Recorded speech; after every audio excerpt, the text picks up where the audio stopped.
Bonjour les amis, bienvenue dans cette nouvelle vidéo et je vais vous parler aujourd'hui des bonnes résolutions pour 2023. Je suis ici en direct avec nos amis les yogis de Genève et avec vous sur YouTube. L'avantage, c'est qu'on aura sans doute des questions en direct et peut-être même des suggestions, des partages. Alors aujourd'hui, je vais vous parler des bonnes résolutions pour 2023. Alors bien sûr, quand je parle de bonnes résolutions, ce n'est pas les miennes, hein. Ce sont les vôtres. Alors, est-ce que vous avez déjà réfléchi aux bonnes résolutions? Pourquoi? Parce que, en fait, lorsqu'on change d'année, on clôture un chapitre. C'est comme si on allait ouvrir un autre chapitre. On va réécrire un nouveau chapitre. Un nouveau chapitre où tout est possible. J'aime beaucoup, moi, ces changements d'année. Ça me fait penser un peu au jour de jeûne. Pour ceux d'entre vous qui font un jour de jeûne par semaine, en fait, le jour de jeûne par semaine, c'est extraordinaire. C'est un reset. C'est pas vrai? Hein, c'est ça, c'est un reset. C'est-à-dire que quel que soit ce qu'on a vécu pendant la semaine, eh bien, c'est pas grave, il y a jour de jeûne, on remet nos bases de données à zéro et puis on repart sur une nouvelle semaine. Et il y a vraiment ça qui se passe, il y a vraiment une coupure et après, on est reparti sur une nouvelle aventure. Et je trouve que c'est exactement pareil avec la nouvelle année, qu'on soit d'accord sur la numérotation, sur voilà, l'année 365, 366 jours, peu importe qu'on soit d'accord ou pas, eh bien quand même, dans nos esprits, dans notre base de données, il y a un changement. C'était 2023, c'était 2022, maintenant on passe en 2023. Voilà. Donc vous savez comment vous calculez votre année, dans quelle année vous êtes. Oui ou non? Alors je vais vous donner mon exemple. Je suis née le 9 décembre. Ça fait 9, 12. En chiffre premier, ça fait 3. Donc vous additionnez 9 plus 12, ça fait 21. Vous me suivez? 2 et 1, 3. Voilà. Et je l'ajoute, le 3, à l'année. Donc 2022, ça faisait 6, non? 2 plus 2 plus 2. Vous me suivez? Ça faisait 6. Donc ça fait que l'année passée, j'étais en année 9. C'est-à-dire l'année 9, c'est une année où on conclut des choses, où on termine un cycle. Le 9, je termine un cycle. Et donc, 2023, pour moi, je vais rentrer en année 1, puisque 2023, ça fait 2 et 2, 4, et 3, 7. D'accord? 7 et 3, 9, 12, ça fait 3. Donc, ça fait que je rentre en année 1. Est-ce que vous me suivez? Je vous laisse un instant pour calculer pour vous. Donc, prenez votre jour de naissance et votre date. Par exemple, Aurélie, t'es née quel jour? C'est le 4 avril. Ah, bah c'est facile ça. Merci. 4-4. 4-4. Donc, toi, ça te fait 8. D'accord? 8, et là, donc le total, ça fait 7. 8 et 7, ça fait 15, non? Toujours pareil. Et 5 et 1, ça fait 6. Voilà. Donc, tu rentres en année 6. Ça, je ne vais pas vous faire une séance sur la numérologie. D'abord, ce n'est pas ma spécialité. Mais il est intéressant de regarder à quoi correspond votre année. C'est un petit peu la teinte générale de l'année. Au niveau de la teinte générale de l'année, vous avez aussi ce qu'on appelle votre révolution solaire. Voilà. Hein? Donc la révolution solaire de l'année. Vous avez compris comment calculer ça? Ouais. Tu es né le combien, Carla? Le 19 mars. 19, 9 et 1, 10, mars 3, ça fait 4, et tu ajoutes 4. Tous les ans, tu feras la même chose, tu sais que c'est 4, tu ajoutes 4 à l'année. Ouais, puis ça veut dire 7 et 4, 11. Mais 11, c'est on le prend aussi, l'année 11, l'année 11, l'année 22. Donc soit tu le prends en année 2, mais en numérologie, l'année 11, elle existe aussi. On ne le réduit pas forcément en nombre premier. Donc ça, il faut regarder. Hein? Tu peux regarder. Sinon, ça fait une année 2. Ouais. C'est intéressant. Et repensez aussi dans votre vie à, par exemple, en année 1, je parle pour moi, puisque c'est moi que je connais le mieux. Donc en année 1, j'ai repensé à il y a 9 ans, en fait, comment ça s'était passé pour moi. Et voilà, qu'est-ce que c'est pour moi une année 1, vous voyez? C'est assez intéressant de voir ça. Alors, cette année, eh bien, vous allez remettre des choses en place. C'est un moment pour faire un reset et c'est un moment pour prendre des bonnes résolutions. Alors, bien sûr, je ne peux pas prendre des résolutions pour vous. C'est très personnel, très personnel. Et ça dépend beaucoup de où chacun en est, en fait. Vous voyez? Pour certains, eh bien, Carla, il me disait, cette année 2022, j'ai réussi à arrêter le sucre. Tu as arrêté quoi d'autre? La viande. J'ai arrêté le sucre, j'ai arrêté la viande. Je jeûne un jour par semaine, je me sens beaucoup, beaucoup mieux. Voilà. Beaucoup plus équilibrée et plus solide et tout ça. Pour certains, bon, alors du coup, pour Caroline, ça va être, le défi va être haut maintenant. Mais pour quelqu'un qui boit encore du café, mange encore du sucre, boit de l'alcool, ça peut être tout simplement diminuer ces substances-là ou faire tout à fait autre chose. Parce que ça ne vous gêne pas. Et pour l'instant, vous avez envie de le garder dans votre vie parce que vous en avez besoin, tout simplement. Parce que c'est quelque chose dont vous ne pouvez pas encore vous passer. C'est comme ça, il faut se respecter. On ne peut pas dire à quelqu'un fais ci, fais ça. Je me permets de le dire en tant que naturopathe. Si je vois que quelqu'un a un problème assez grave dans les intestins, il est tout à fait possible que je lui dise il faut absolument que vous arrêtiez de manger de la viande. Parce que je sais que son problème va devenir très critique s'il n'arrête pas la viande. Vous voyez, ça je peux me permettre de le dire en tant que naturopathe quand il y a une pathologie. Hier j'ai reçu un monsieur qui avait son taux de sucre qui était élevé parce qu'avec les fêtes il est un peu forcé sur le chocolat et compagnie. Je lui ai dit écoutez, il faut vraiment que vous arrêtiez maintenant le sucre ou en tout cas le diminuer au maximum, vous voyez, parce que vous êtes une famille de diabétiques. On ne peut pas se permettre de jouer à ça. Donc il a compris et je connais ce monsieur et je sais qu'il va soit le ralentir au maximum, soit l'arrêter dans les temps à venir, voyez. Mais s'il n'y a pas de priorité médicale, j'entends, si vous vous sentez bien avec ça, parfois, c'est pas la peine. C'est pas la peine. Il faut agir sur ce qui pour vous est pesant, voyez.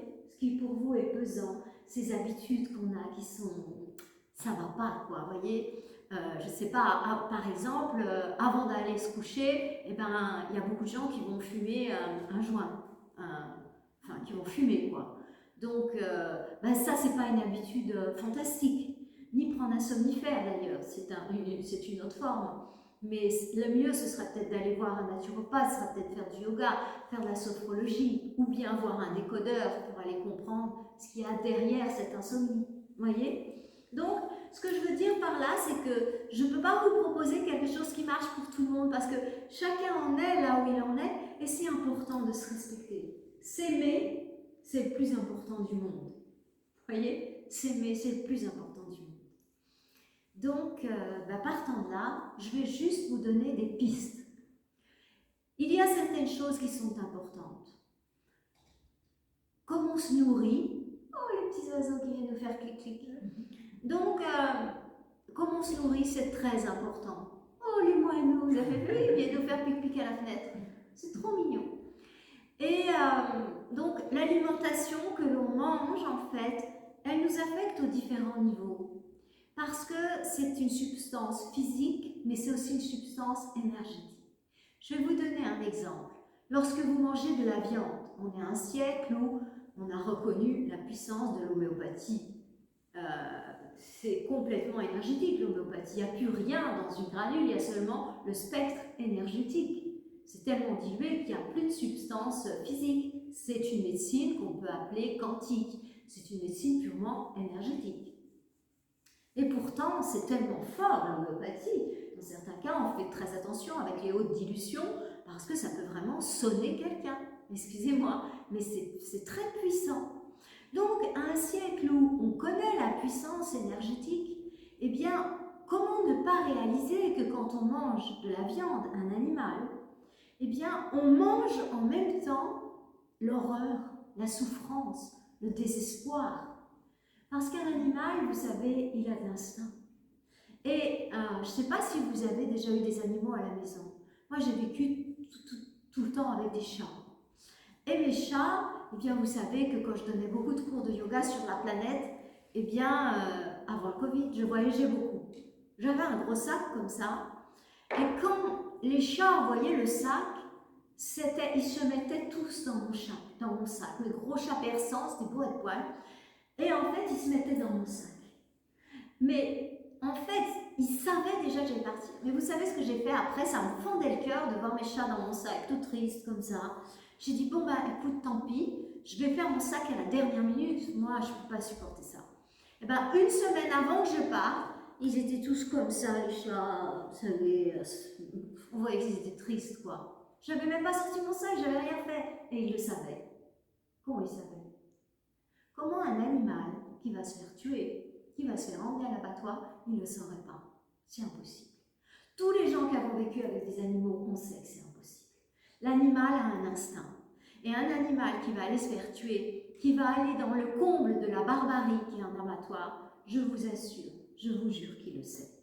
Et ça veut dire quoi? Ça veut dire qu'il sait qu'il va vivre une épreuve terrible de barbarie. Et en plus, c'est dans ses mémoires, parce que ses descendants et ses ascendants l'ont vécu. Donc en fait, ça veut dire que quand vous mangez de la viande, vous mangez ces mémoires terribles et vous mangez le choc émotionnel de l'animal qui a empoisonné complètement sa viande au moment où il a été assassiné. Donc, parce que c'est un meurtre, excusez-moi si ça vous choque, mais on est à une époque où on appelle un chat un chat. Oui. Et donc, le comble de la barbarie, ce sont les abattoirs. Je ne sais plus qui a dit, si les murs des abattoirs étaient transparents, plus personne ne pourrait manger de la viande.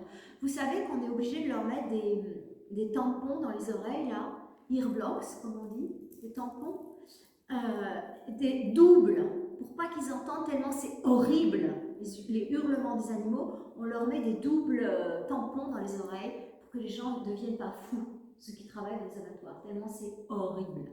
Voyez? Donc, quand on mange de la viande, on mange tout ça. On mange du désespoir, on mange de la terreur. Enfin, comment une personne qui mange de la viande pourrait ne pas être affectée par ça? C'est pas possible. Parce qu'il y a la vibration. Vous mangez la matière, mais vous mangez aussi la vibration. Vous voyez ce que je veux dire? Et c'est pour ça aussi qu'il est préférable. Donc, bon, les produits d'origine animale, de toute façon, ils sont marqués de la cruauté. Vous pensez que les produits laitiers que vous achetez, mais en fait, nous en Suisse, nos vaches, elles ont des mamelles comme ça. Vous avez déjà vu? Vous savez comment c'est une vache dans la nature? Elle a des petites mamelles comme ça. Une vache. Elle n'a pas des grosses mamelles comme ça, des petites mamelles comme ça.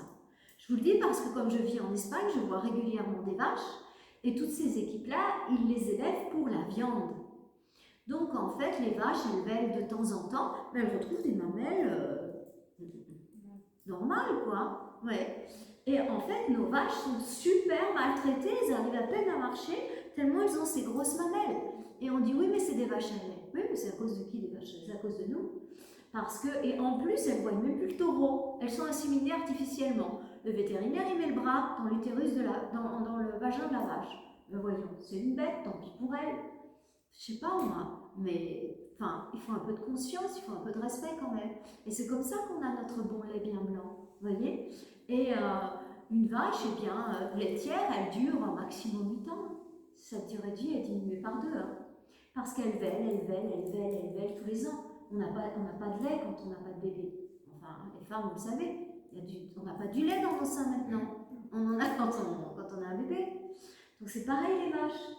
Et c'est-à-dire qu'on est obligé de les faire véler. On tue leurs petits, cruauté totale. Elles ont le lait dans leur mamelle, mais elles entendent le camion d'abattoir. Moi j'ai vécu à la campagne, je peux vous dire, je me rappellerai toute ma vie comme les vaches elles beuglent quand on embarque les petits veaux. Elles ont pu avec elles, mais elles savent que leur petit part, parce qu'une femelle, elle sent ce qui se passe avec son petit. Voyez? Donc les produits laitiers, c'est pas mieux au niveau de l'empreinte énergétique. Hein. Donc voilà, moi je vous le dis, vous en faites ce que vous voulez. Si après votre relation avec votre maman, elle est tellement forte, fusionnelle, compliquée que vous ne pouvez pas arrêter le lait, parce qu'il y a cette chose avec la maman qui n'a jamais été réglée, eh bien, moi j'ai aucune opinion, j'ai aucun jugement par rapport aux personnes qui boivent du lait. Mais simplement, si vous voulez, moi, mon devoir d'humain, qui a un cœur, qui a une sensibilité, et de naturopathe, c'est de dire les choses telles qu'elles sont. Il y a l'empreinte énergétique dans ce qu'on mange. Et c'est pareil pour le bio. Certaines personnes me disent, là vous savez, je viens de revenir d'Inde, et j'étais pas mal avec un collègue, on est bien amis. Ah non, c'était avec un Espagnol cette fois qui m'a dit ça. Donc j'étais avec un collègue espagnol, puis il me dit oui, mais tu vois, manger bio, en Espagne, ils sont pas très encore branchés bio.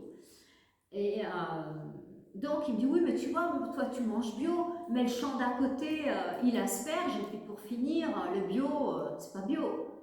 Mais je lui dis, mais attends, moi je préfère manger 10% de poison que 100%. C'est-à-dire que je préfère manger un légume qui a poussé dans un champ où il n'est pas aspergé des dizaines de fois. Alors il reçoit un peu de pesticides dans l'air, mais il n'est pas aspergé directement. Il n'est pas plongé dans des bains. Vous voyez ce que je veux dire? Et en fait, aussi, le bio, là je vous parle d'énergie. Les gens qui choisissent de cultiver bio, c'est du cirque. C'est-à-dire qu'ils vont devoir avoir un label bio, ils vont devoir trouver des solutions. Ce sont des gens qui ne choisissent pas la facilité. Ce sont des gens qui ne choisissent pas l'argent. Ce sont des gens qui choisissent de respecter la planète. Et ces gens, quand ils touchent vos aliments, qu'est-ce que vous croyez qu'il y a dans leurs mains? Il y a du respect, il y a de l'amour, voyez? Il y a du désintéressement. Que les gens qui pulvérisent, eh bien, en fait, il n'y a aucun respect de la planète, il n'y a aucun respect de l'aliment, il n'y a aucun respect de la race humaine. Alors vous allez dire, oui, il y en a, ils sont obligés. C'est pas vrai, on peut toujours changer. Ça va être difficile, mais nous aussi, on en a passé des moments difficiles dans notre vie, parce qu'on a fait des choix. J'aime autant vous dire que pour les non-vaccinés, la majorité d'entre vous n'est pas vaccinée, eh bien, ça n'a pas été facile non plus pour nous. Mais on a fait le choix. On a dit non, je renonce à tout. Moi, vous savez bien que j'aime bien aller à la piscine. Et ben voilà, je ne pouvais plus aller me mettre dans ma piscine. Je ne pouvais plus aller au sauna. J'étais comme vous. J'étais une paria. Je ne pouvais plus rentrer dans un restaurant. Eh ben oui, mais je l'ai fait le choix. Comme vous aussi, vous l'avez fait le choix, certains. Eh ben voilà. Donc, on a toujours le choix quelque part. Mais parfois, c'est dur. C'est simplement dur. Mais ce que je veux vous dire, c'est que dans la nourriture que vous mangez, il y a un choix énergétique aussi. Vous me suivez? Ça fait sens? C'est-à-dire que c'est pas rien que, en fait, bon bah tiens, je vais manger une tomate industrielle et puis finalement c'est pas si grave, elle est un peu toxiquée, il y a un peu de germes de poisson dedans, de gènes de poisson dans les graines et tout, transgénique, machin. Mais c'est pas si grave en fait, après je mange autre chose. Mais oui, mais c'est toute une énergie tout ça. C'est un peu de Monsanto que vous mangez dans le transgénique, vous voyez? C'est une énergie. C'est pas rien que la matière. Et votre corps, il est énergie. Et quand on est en développement spirituel, personnel, peu importe comment on l'appelle, je dirais quand on est dans un processus de croissance, pour mettre tout le monde d'accord, vous voyez, eh bien l'énergie est très importante. Et vous savez qu'on vit ce qui correspond à notre niveau vibratoire. Si votre vibration, elle est à la cave, vous vivez dans une cave. Dans une cave, vous allez rencontrer quoi? Des souris, des rats, peut-être des gens un peu bizarres dans une cave, tout ce qui traîne, vous voyez. Et si vous vivez au rez-de-chaussée, déjà, ça va mieux, il y a un peu plus de lumière. Si vous vivez encore plus haut, vous allez avoir une vue carrément dégagée, le soleil qui rentre chez vous. Vous voyez, c'est exactement la même chose au niveau énergétique. Vous allez choisir le niveau auquel vous vivez. Et c'est pour ça qu'en ce début d'année, j'attire énormément votre attention sur le niveau vibratoire. Donc le niveau vibratoire de ce que vous mangez, mais le niveau aussi vibratoire de la manière de ce que vous êtes en fait, ce que vous entretenez comme sentiment. À chaque fois que vous jugez, vous descendez à la cave, vous allez vous retrouver avec les rats et puis les personnes un peu bizarres qui peuvent traîner là, éventuellement les entités de base astrale là, qui se baladent là-dedans. Et voilà, descente au sous-sol. Et quand vous jeûnez, vous prenez l'ascenseur, vous montez dans la lumière direct en un jour. Waouh, cool! Et vous voyez, en fait, c'est important de choisir son niveau vibratoire par vous-même. Alors, ça ne veut pas dire que des fois, on va à la cave. Ben oui, parfois, vous savez, moi, je ne mange pas de sucre, théoriquement, je ne mange pas de sucre. Mais de temps en temps, j'ai passé des années, parce que, vous voyez, moi, je souffrais d'hypoglycémie. Donc, je pouvais même m'évanouir. Je ne me le suis jamais évanouie, mais des fois, je me sentais vraiment un peu dans les choux. Donc, j'avais eu de l'hypoglycémie, et suite à un gros choc émotionnel dans l'enfance. Bref. Et du coup, pendant des années, pour me guérir, je n'ai plus touché 1 gramme de sucre, mais pas 1 gramme. Et maintenant, en fait, je vous parle de ça, ça fait une trentaine d'années. Bon. Donc maintenant, je suis plus détendue. De temps en temps, si je vais chez quelqu'un qui s'est cassé la tête à me faire un gâteau vegan sans gluten, il y a du sucre. Je ne vais pas dire à cette personne, non, je ne mange pas de sucre. Je veux dire, c'est même pas possible, un truc pareil. Donc, je mange. Parfois, je suis entre amis, je suis avec vous, avec les élèves, et il y a un truc avec du sucre. Je me dis, tiens, c'est quoi ce truc-là? C'est vegan, ouais, ben oui, sans gluten, ben oui. Bon, ben, je vais le goûter, vous voyez? Donc, je suis plus comme ça. Mais, donc, j'ai remarqué quelque chose. Je ne suis pas du tout extrémiste, contrairement à ce qu'on pourrait penser de par ma discipline de vie. C'est-à-dire que par moments, j'ouvre une vanne. Vous voyez ce que je veux dire? Des fois, c'est trop, j'en ai trop eu là, les gars. Ça a été trop pour moi. Vous voyez? Et tout d'un coup, j'ouvre une vanne. C'est-à-dire, vegan, je ne reviendrai jamais dessus. Alors, mais tout d'un coup, je vais me taper un truc où il y a du gluten et même un peu de sucre. Vous voyez? Mais c'est vegan, ça c'est sûr. Et c'est pas forcément bio. Bah, j'ai ouvert une vanne, j'ai mangé ce truc qui pour moi est une petite cochonnerie, mais je l'ai mangé en paix. Vous voyez? En accord avec moi-même.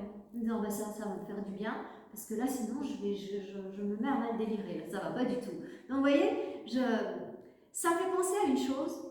Quand je faisais de la compétition à ski, en fait, et ça me revient souvent, cette image. En fait, j'avais une copine, j'avais l'impression que, enfin, comment dire ça, que j'aurais dû aller plus vite qu'elle. Et puis, quand on regardait le chronomètre, souvent elle était devant moi. Puis une fois, je suis le parcours, je m'arrête, puis je regarde, je vais regarder comment elle skie et tout ça. Et puis, tout d'un coup, je regarde et tout, et je la vois, il y avait un grand faux plat, donc on arrivait vite. Et moi, j'ai toujours été très fine, donc j'ai jamais été un exemple de puissance au niveau des cuisses pour m'accrocher dans les murs.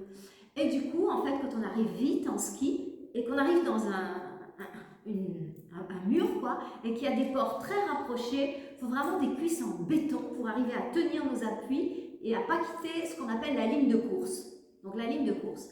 Et moi, je me faisais toujours déporter un peu, je sortais un peu de la ligne de course, j'arrivais vite, et toute la longueur du mur, j'étais sortie de la ligne de course, j'étais un peu trop bas, donc je perdais du temps. Après, je rattrapais. Et je regarde ma copine, et je la vois qui met un coup de patin avant le mur. Mais on ne fait jamais ça parce que, enfin dans ma théorie, dans ma tête, mais tu perds du temps, tu ne mets pas un coup de patin quand tu vas aller le plus vite possible. Je la vois, elle met un coup de patin. Et dans le mur, elle reste impeccable dans la ligne de course, elle arrive à fond sur le faux plat. Et en fait, j'ai compris. J'ai dit, il faut mettre des fois un coup de patin. Un coup de patin, ça veut dire freiner. Donc en fait, après, j'ai freiné. Des fois, j'ai ralenti un peu en haut d'un mur pour rester dans ma ligne de course. Et j'allais beaucoup plus vite.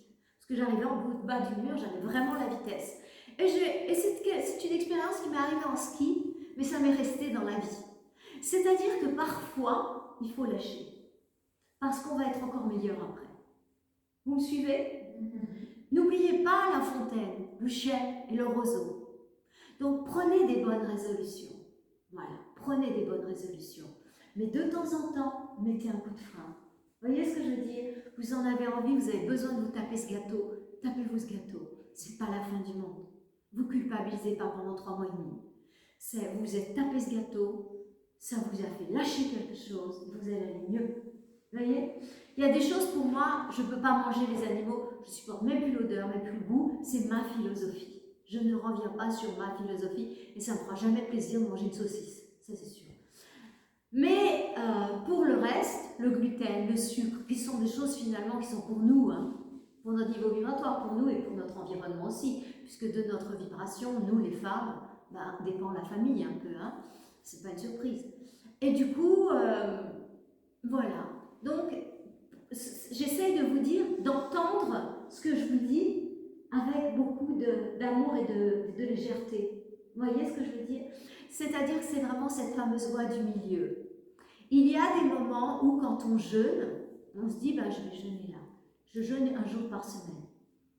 Par exemple, comme toi, tu jeûnes un jour par semaine, moi je jeûne un jour par semaine. Bon. Et ben, dans ma tête, c'est clair, il n'y a même pas l'option manger. Parce que mon plaisir, il est tellement grand après le jeûne que je ne veux pas me priver de ce plaisir. Vous voyez? Et si je mets en place un deuxième jour de jeûne par semaine, c'est que ça me fait tellement kiffer ce qui m'arrive le lendemain du jeûne et même pendant le jeûne que j'ai envie de me faire un deuxième cadeau. Vous voyez? Mais ce que je veux dire par là, c'est que trouvez la voie du milieu. Soyez pas dans cette attitude qu'on appelle psychorigide. Vous voyez? De vous embêter vous-même et d'embêter les autres. Ah, t'as mangé du sucre. Ouais, alors, je ferai mieux non. Et puis il y a un jour où on est tellement détendu par rapport à ça. On est tellement lâché prise. On n'est pas en lutte, vous voyez? On n'est pas en opposition. Vous savez? Et du coup, on est tellement à l'aise avec ça que ça passe crème. Tiens, il y a du sucre partout. Non, c'est pas envie. Moi, franchement, le sucre, ça me fait plus, mais du tout envie. Au contraire, ça me fait saliver comme un crapaud. Donc, eh bien, des fois, quand il y a un truc que je connais pas, qui est sucré et qui est vegan et sans gluten, ça m'arrive de le goûter. Parce que je veux voir comment c'est ce truc-là, et puis tiens, voilà, je me régale avec ça. Mais après, c'est bon, j'ai fait l'expérience, je passe à autre chose. Après, je le verrai, ce truc-là. Comme j'ai pas été en opposition, comme il n'y a rien. Ça fait sens pour vous, tout ça? Donc, en fait, j'aimerais vous partager ça, cet état d'esprit, de se mettre à la fois des challenges, parce que, par exemple, quand on prend la douche froide le matin, ou surtout quand on commence les bains glacés, la première minute, on se dit, première minute, il faut vraiment tenir, parce que si on ne tient pas la première minute, après on ne pourra plus rentrer dans l'eau froide. Et on n'a pas la sensation qu'après, l'eau elle est moins froide. N'est-ce pas? Hein? Ceux qui se baignent dans le lac. Donc, moi j'en suis encore à ma baignoire froide, je ne suis pas encore allée au lac, il faut que j'y aille, je suis la honte de la famille, vous allez tous dans le lac.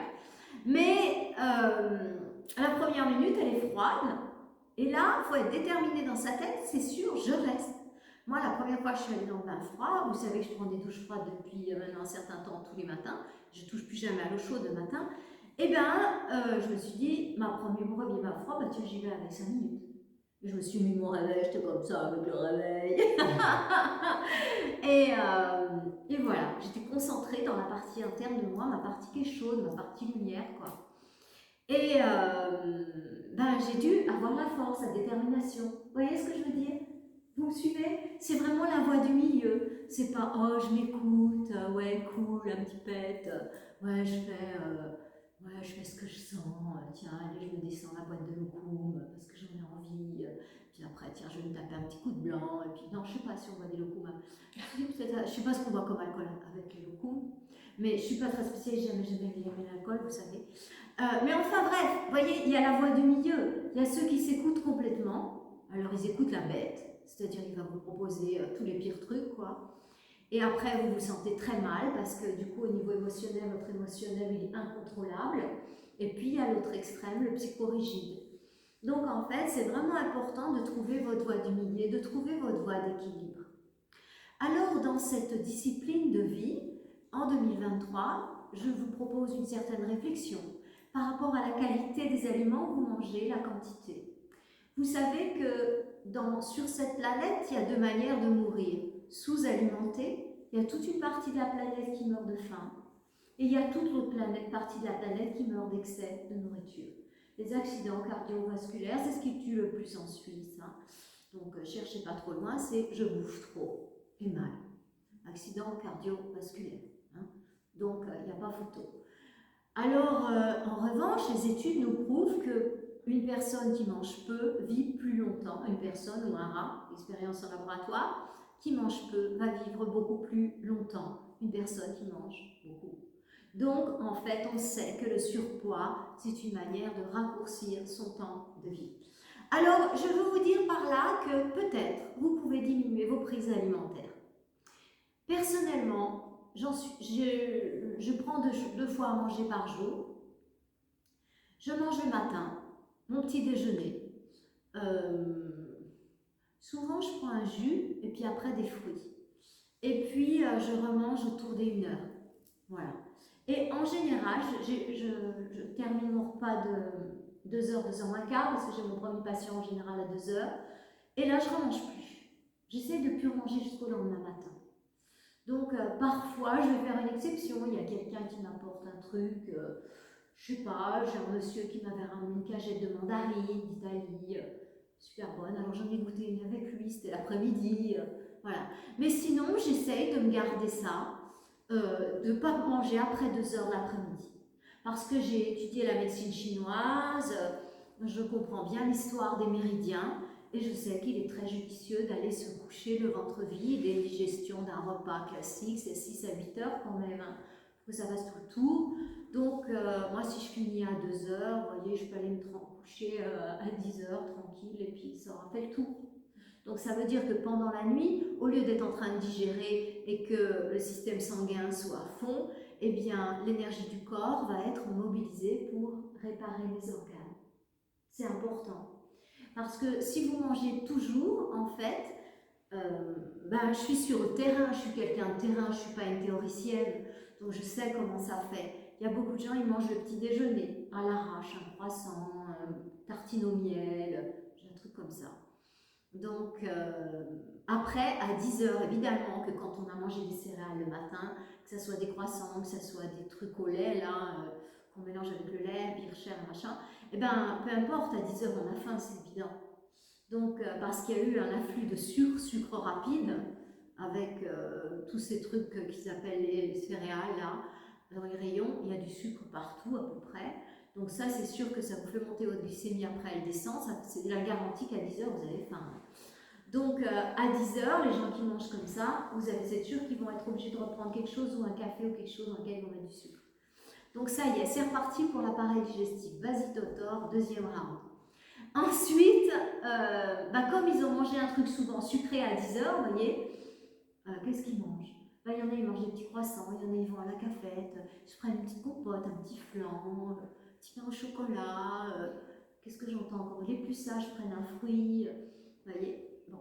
Et à midi, ceux qui ont mangé du sucre à 10h à nouveau, ou des céréales rapides, croissant, un truc comme ça, évidemment, ils ont à nouveau faim. Le sucre, à nouveau, il est abaissé. Donc à midi, ils remangent. Et puis, ils vont se terminer par un petit dessert sucré, mais bien sûr, à 4h, 5h, ils ont faim, ou ils ont un coup de pompe. Donc c'est reparti, ils mangent. Donc en fait, le classique dans nos sociétés, les gens disent 3, c'est 5 prises alimentaires par jour, c'est pas 3. Et dans les patients, j'en ai qui grignotent, les hommes. Ils ont des barres de céréales. Et vas-y que je me descende des barres de céréales. Donc ça fait qu'ils mangent toute la journée. Je ne sais pas quand est-ce que leurs organes se régénèrent. Franchement, je ne sais pas. Parce que pour se régénérer, les organes, ils ont besoin d'énergie, non? Enfin, ça me paraît mathématique, cette histoire-là. Et ils stimulent leur appareil digestif toute la journée. Ils sont épuisés, vieillissement accéléré, oxydation, tout ce que vous voulez. Donc, si vous voulez un grand gage de santé, limitez vos prises alimentaires. Ça veut dire quoi, limiter les prises alimentaires? Ça veut dire que si vous mangez 5 fois par jour, non, je pars du niveau débutant. Niveau débutant, je grignote. Donc, si vous faites partie de la bande des débutants qui grignotent, qui mangent sans tout le temps, comme ça, eh ben, passez à 5 fois. Donc, ça sera déjà moins que de grignoter toute la journée. Vous dites, je mange le matin, je mange à 10h, je mange à midi, je mange à 4h, je mange le soir. Mais entre ça, je ne mange pas. Pour certains, c'est déjà un challenge. Donc, si vous en êtes là, si vous faites 5 repas, peut-être votre challenge à vous, ça sera vous dire, ok, on va se calmer, je vais m'éduquer, je vais aller voir un naturopathe qui me dise comment manger, et je vais faire plus que 3 repas. Parce que je vais bien manger le matin, je vais bien manger à midi, puis le soir, je vais me calmer. Je vais manger très léger le soir. Du coup, j'aurai plus que 3 prises alimentaires. Voilà. Donc, ça peut être votre challenge, je ne mange que pendant 3 repas. C'est fini. Et puis après, votre challenge, ça peut être, je fais plus que 2 repas. Ils appellent ça le jeûne intermittent. Moi, je dis, ils appellent ça parce que c'est un truc qui est devenu à la mode. Mais si vous allez en Asie, si vous allez dans n'importe quel monastère, les moines, ils n'ont jamais mangé le soir. Je veux dire, enfin, les gens qui pratiquent, ont une pratique spirituelle, c'est évident qu'on ne mange pas le soir, sinon ça nous remonte dans la bouche pendant la méditation. Je ferai une vidéo sur ce qu'ils appellent maintenant jeûne intermittent. Je dirais comment je l'ai commencé, mais moi, comment je l'ai commencé, c'est la tête dans les WC. Hein. Parce que quand j'ai commencé à faire de la méditation, le soir, je ne méditais pas trop tard parce que j'avais besoin de dormir. Je suis quelqu'un qui a besoin de ses 6 heures de sommeil. Je n'arrive pas à dormir moins de 6 heures pour l'instant. À part quand je suis en Inde ou près de gens qui ont beaucoup d'énergie, là, je peux dormir 3, 4, 5 heures, mais ici, non. Et donc, je méditais assez tôt, vers 8-9 heures. Et si j'avais mangé vers 7 heures, il m'est arrivé tellement, mon énergie, elle montait comme ça. C'est les fameux différents prana, machin, qu'on a en yoga. Et en fait, mon énergie remontait. Mais en fait, j'ai vraiment mis la tête dans les WC. C'est-à-dire que vraiment, mon repas, je l'ai revomi. Parce que l'énergie montait, vous comprenez? C'était physique, en fait. Moi, j'ai pas eu le choix de ne pas manger le soir. Et mon ex-mari pourra en témoigner. J'ai passé une période où si je mangeais le soir, j'avais la tête dans les WC, c'était réglé sur facture. Parce que quand mon énergie se mettait à monter fort pendant la méditation, tout le reste remontait avec.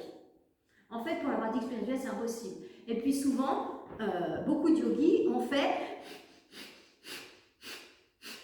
Kapalabhati avant la méditation. Donc, du coup, va faire Kapalabhati avec une bonne soupe. Vous voyez, c'est pas possible de pratiquer le soir. Donc pour les gens qui ont une pratique spirituelle intense, je dirais, c'est pas possible de manger le soir. Sinon, soit tu le revomis, soit il y a quelque chose qui se passe. Tu peux pas faire tes pratiques. Ceux qui font le yoga le soir ne peuvent pas faire parce que dans les postures, ils sont plombés. Vous voyez? Donc ça se fait naturellement. Mais après, c'est chacun qui choisit. Si vous en êtes encore au niveau débutant de grignotage, allez-y, montez au niveau 1. Le niveau 1, c'est 5 repas. Si vous êtes à 5 repas, montez au niveau 2, c'est 3 repas. Si vous êtes au niveau 2, montez au niveau 3, c'est 2 repas. J'ai vu un copain, là, mon meilleur ami en Inde, c'est un Allemand. Et lui, il m'a dit, moi je voudrais arriver qu'à manger qu'une fois. Il fréquente pas mal les monastères et tout ça. Dans pas mal de monastères, ils mangent qu'une fois, ils mangent qu'à midi. Les monastères, ils mangent à 11 heures, souvent. Si vous regardez Vipassana, qui est très répandu sur la terre, Vipassana, on prend le petit déjeuner à 6h30, après on mange entre 11h et midi, puis après plus rien jusqu'au lendemain matin. Voilà, c'est inspiré de l'enseignement du bouddhisme. Vipassana, pas manger le soir. Ça encombre pour la pratique, ça encombre le sommeil n'est pas de bonne qualité, puisqu'on est en train de digérer. On ne peut pas partir loin, parce que le corps physique est trop mobilisé. Donc dans ces cas-là, on ne se souvient même pas de ce qu'on a fait la nuit, enfin de ce qu'on appelle les rêves, ou même le reste. Donc on ne s'en souvient pas, on est plombé. Quand on mange le soir, on s'auto-plombe. Alors vous voyez, mettez un petit coup de frein en haut du mur. Il y a des fois où vous êtes invité le soir, vous allez avoir du plaisir avec les amis. Est-ce que c'est un problème? Ben non. Vous allez vous laisser aller, vous allez manger avec toute cette équipe, vous allez être heureux. Et puis bien sûr, vous n'aurez pas un sommeil de bonne qualité, mais peu importe, vous aurez été heureux, vous aurez passé un bon moment. Vous voyez? Donc, il y a l'alimentation, il y a la manière de penser, la manière d'être. C'est-à-dire que, comme je vous le disais il y a quelques minutes, le jugement, ça nous remet dans le souterrain. Ça sert à quoi juger? Mais ça sert à quoi ce truc-là? Ouais, je suis trop grosse, je suis trop maigre. Mais ça sert à quoi? Ou bien regarde celle-là, elle est bleue. Elle s'habille en bleu. Ben, elle n'a pas le droit de s'habiller en bleu celle-là. Mais ça va pas ou quoi? Ah ouais, regarde, elle s'est fait teindre les cheveux en jaune. Ben, et alors, qu'est-ce que ça peut te faire? Je veux dire, vous voyez, quand on fait ça, on perd du temps, on perd d'énergie.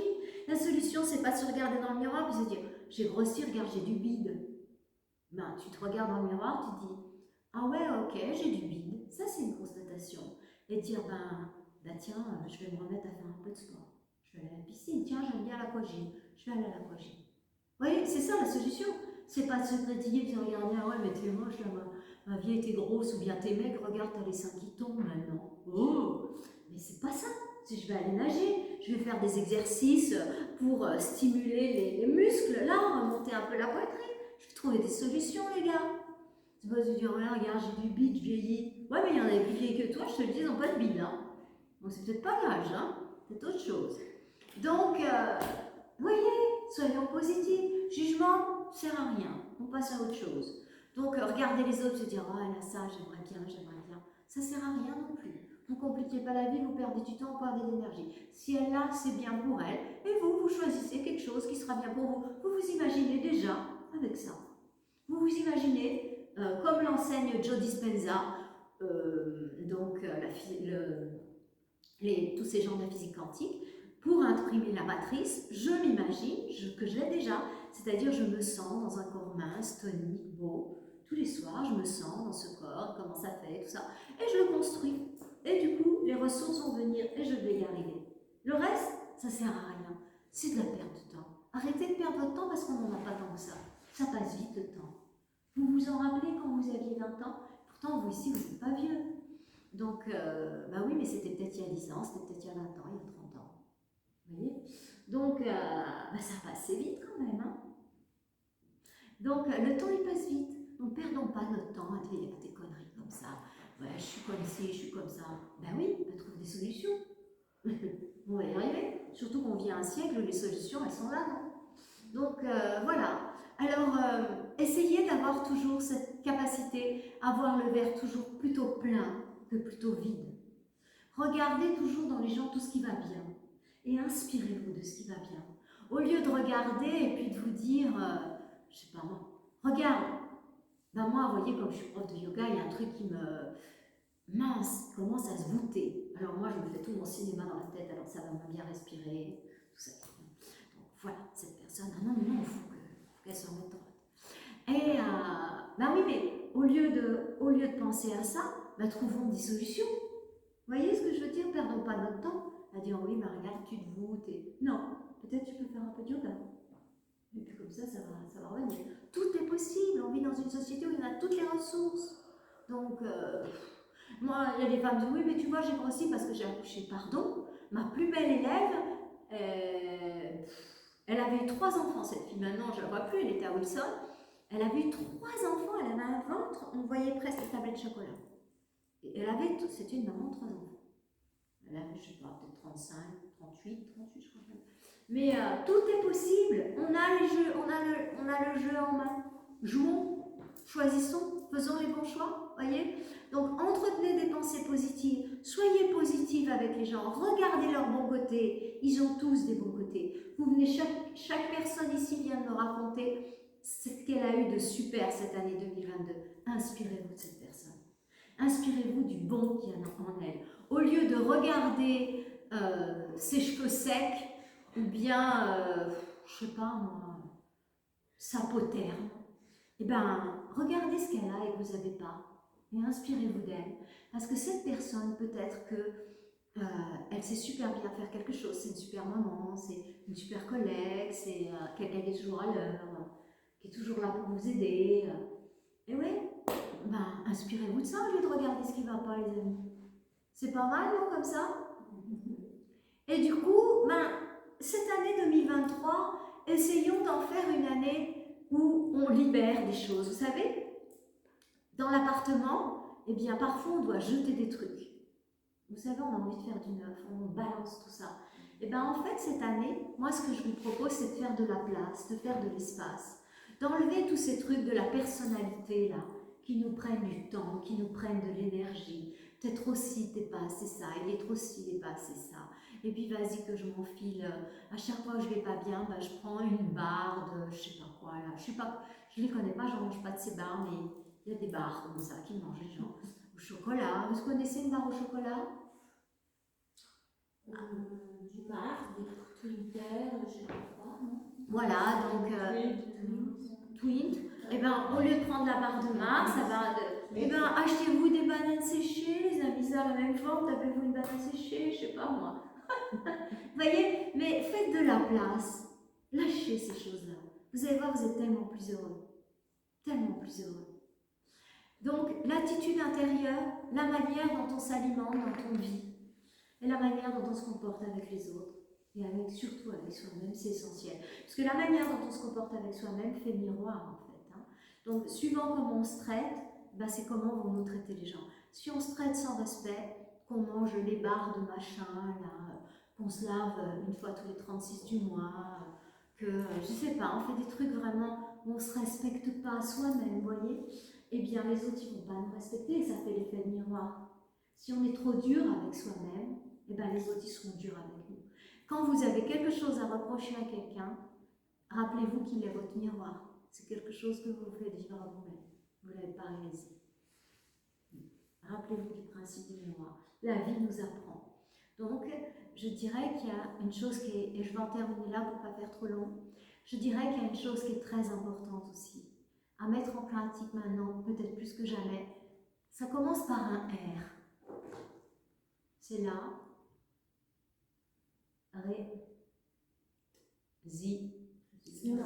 Ouais, la résilience. Ouais. La résistance, tu vois, c'est s'opposer. Je tiens, je tiens. La résilience, c'est je suis de l'eau. On ne peut pas m'attraper, on ne peut pas me coincer. Je suis de l'eau. C'est le roseau.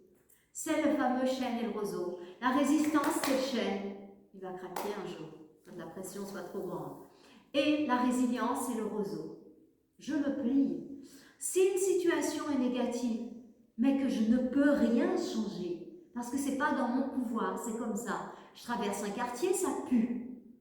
J'ai pas de mal, j'ai rien. Ben, ça pue quoi. Ben, la résilience, j'accepte, et puis je traverse, et puis voilà, ça ira bien après. Vous voyez. Et la résistance, c'est oh, mon Dieu de pas, qu'est-ce que ça pue. Oh, je vais résister. Vous voyez. C'est pas comme ça. Ça va passer beaucoup plus fluide si vous dites ok, j'accepte. Et puis finalement, vous pensez à autre chose, puis vous avez passé le truc, vous vous en êtes même pas rendu compte. Au bout du compte, vous en rendez même plus compte qu'il y a du bruit ou que ça pue. C'est vrai ou pas? Quand on ne se crispe pas sur le truc, ça passe, ça passe, ça passe. Donc je dirais que ça, c'est une chose très importante. Quand quelque chose, vous ne pouvez rien changer. Je ne dis pas si vous pouvez changer, bien sûr, je conseille toujours d'être actif, d'intervenir. Mais si vous ne pouvez pas changer, que c'est comme ça, la voiture elle est en panne, elle est en panne, vous n'êtes pas mécano. Si vous êtes dans la résilience, l'acceptation, vous regardez s'il n'y a pas un Blablacar par là, un Uber ou quoi, toutes les solutions viennent. Que si vous commencez à vous exciter, à vous mettre en colère, vous vous coupez des solutions et vous perdez votre énergie. Donc, vous n'y gagnez rien. C'est de la perte de temps. Perdez plus votre temps, perdez plus votre énergie. Essayez de lâcher, de faire confiance à cet univers, faire confiance à votre partie lumière. Et ça sera une belle année.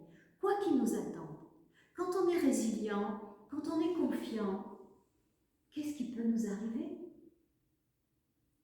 L'univers va nous aider. On est connecté. Quand on est connecté à notre partie lumière, on est connecté à la partie lumière de tout l'univers. Et donc, les résonances vont venir.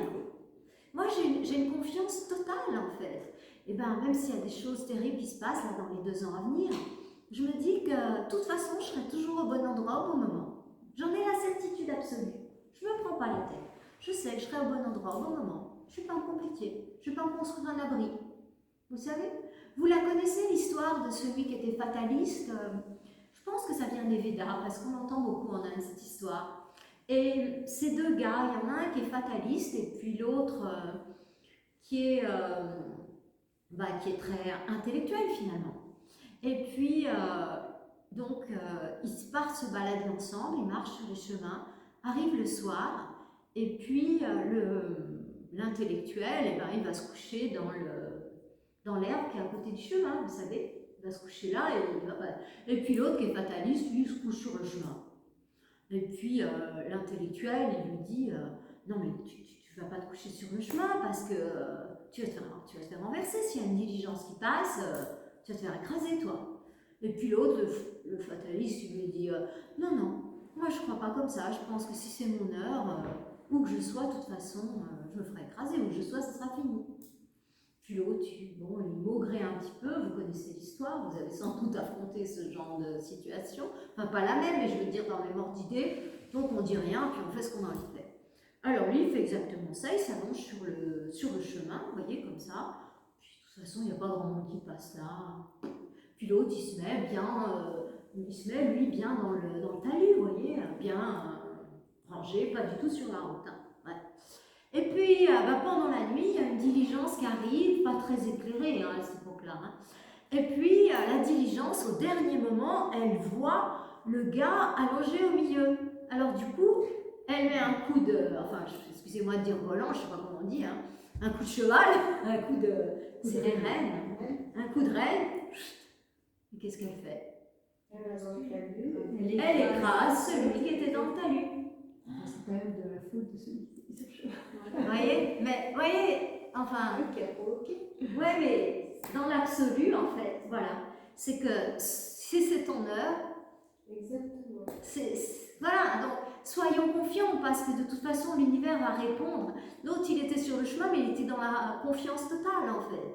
Bon ben, vous voyez, bon, je vous dis pas d'aller vous endormir sur la rue là, hein, mais voilà, c'était juste comme ça pour imager. Vous voyez, et il y a plein d'histoires symboliques comme ça dans les Védas. Bien, les amis, est-ce que vous avez des questions avant que nous commencions notre pratique physique? Vous vous sentez bien prête pour 2023? Oui. Encore plus. Ouais. Alors maintenant, on va se préparer physiquement parce que vous savez que pour faire circuler l'énergie, il n'y a rien de mieux que les disciplines énergétiques, le yoga, le tai chi, peu importe. Moi, j'ai pas d'intolérance par rapport à ça. C'est pas parce que moi j'ai choisi le yoga, moi ça me correspond très très bien. D'autres font du tai chi ou du qigong et ça leur correspond très très bien. Mais c'est important d'avoir une discipline énergétique. Surtout à une époque où on va beaucoup travailler sur nos mémoires. On fait beaucoup travailler le corps. Donc c'est important que l'énergie qui a été débloquée, elle puisse circuler, elle puisse être éliminée. Ou celle qui est positive, elle puisse être utilisée pour régénérer les parties qui sont un peu plus douloureuses. Voilà les amis, on est bien parti pour 2023 ? Bon, magnifique. Alors, à nos amis de YouTube, namasté. Et je vous dis à très bientôt dans une prochaine vidéo.